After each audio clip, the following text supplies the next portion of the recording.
Okay, so I'm curious. How many of you have ever had a concussion or know someone who's had a concussion? How did you or they get that concussion? Was it from playing a sport? Well, the word concussion comes from an ancient Latin word, which means to shake violently. And in today's society, concussion is defined as a loss of brain function, which is accompanied by many physical, emotional, and cognitive effects. Although concussions happen across all sports, the sport that I'm going to focus on today is one where concussions happen so frequently that they're no longer the exception, but rather expected, and that's football. So the average football player suffers from 650 blows to the head per season. Just imagine how much that adds up over an entire career.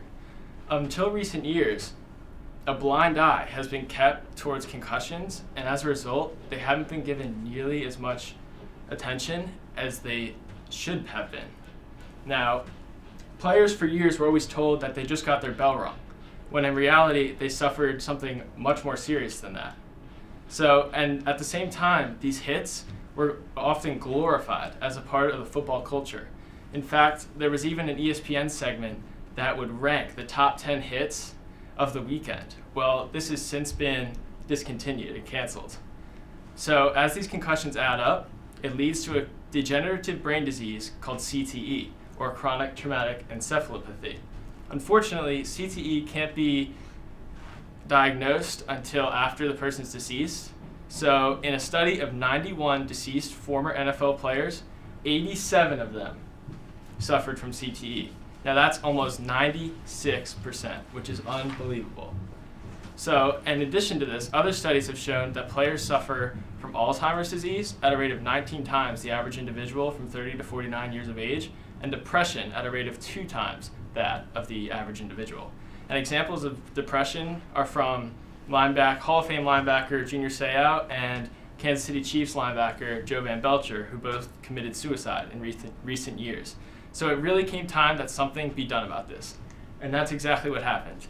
In 2009, the NFL publicly acknowledged the dangers of head trauma, and it changed the game in 3 different ways: gameplay, returning to gameplay, and equipment technology.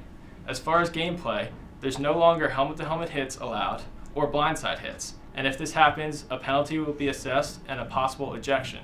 Secondly, if your helmet comes off mid-play, the play is immediately whistled dead, where that wasn't the case in the past. The picture behind me is of Cowboys tight end Jason Witten a couple years ago against the Eagles.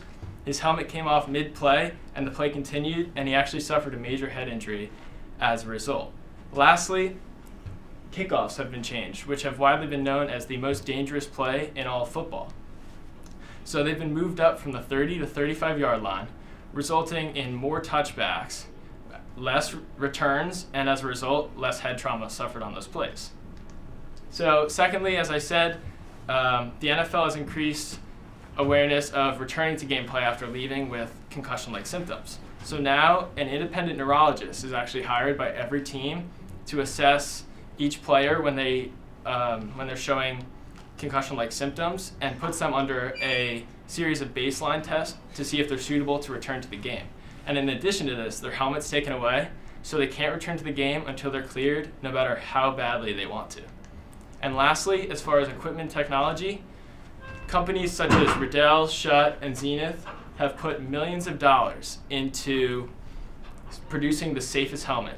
This helmet behind me is of one that has sensors on it that detects exactly how hard a player has been hit and determines if it is likely that they suffered a concussion. And helmets like these are expected to be used more widespread throughout the game in the coming years. So as a result of all the changes made by the National Football League since 2009, concussions have dropped by 13%. And the number of concussions is expected to decrease in the coming years. And that has given us all something to cheer about. Thank you.